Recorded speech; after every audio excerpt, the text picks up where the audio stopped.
Hello, this is Michelle from the Flint Institute of Arts, and welcome back to Art and Yoga.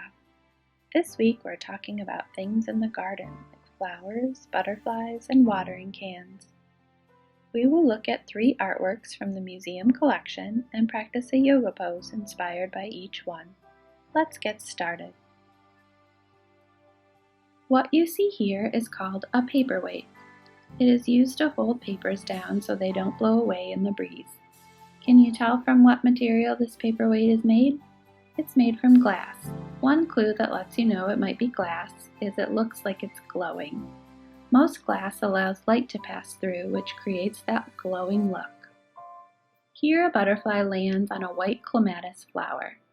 The flower, leaves, and butterfly are all made from glass that is heated with a torch until it's soft enough that it can be shaped with tools. Each wing, leaf, and petal is made separately and then attached together with heat from the torch. Once the design is set, it is encased in clear glass or crystal.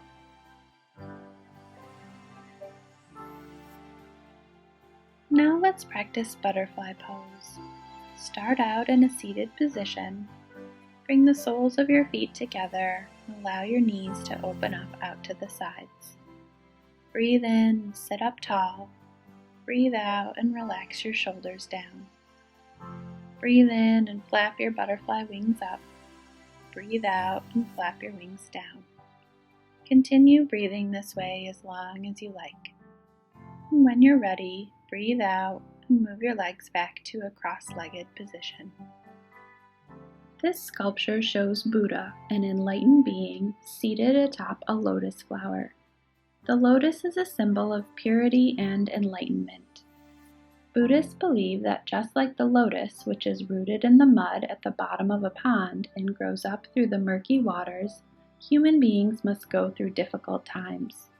And just as the lotus emerges at the surface of the water and blooms, human beings begin to see the world in a loving, compassionate way after having been through suffering.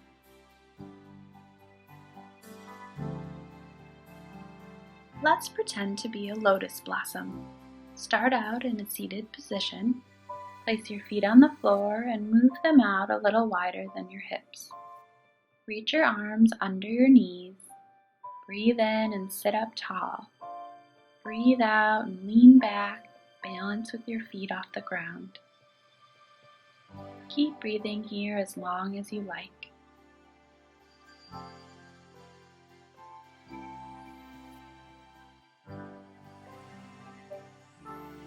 When you're ready, breathe out, place your feet on the floor, and release your arms from under your legs.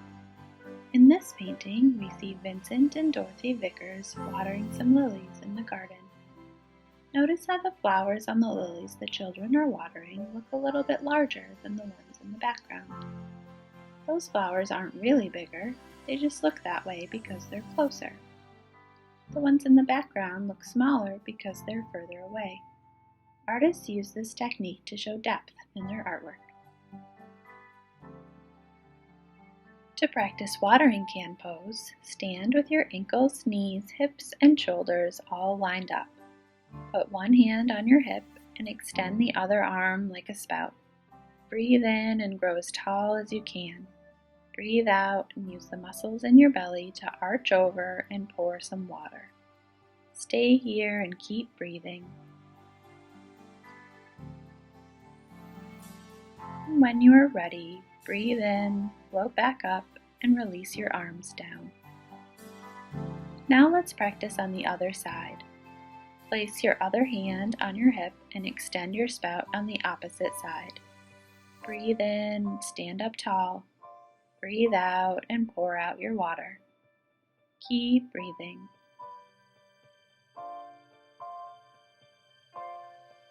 When you're ready, breathe in, float back up, and release your arms down. Thank you for joining us for Art and Yoga at Home with the Flint Institute of Arts.